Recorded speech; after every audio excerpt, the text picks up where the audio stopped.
أعوذ بالله من الشيطان الرجيم. بسم الله الرحمن الرحيم.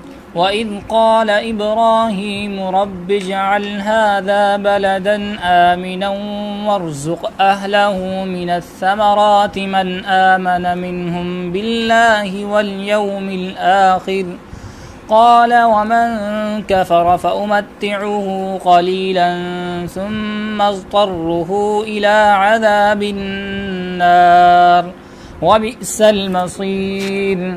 وإذ يرفع إبراهيم القواعد من البيت وإسماعيل ربنا تقبل منا إنك أنت السميع العليم ربنا واجعلنا مسلمين لك ومن ذريتنا أمة مسلمة لك وأرنا مناسكنا وتب علينا إنك أنت التواب الرحيم ربنا وابعث فيهم رسولا منهم يتلو عليهم آياتك ويعلمهم الكتاب والحكمة ويزكيهم إنك أنت العزيز الحكيم.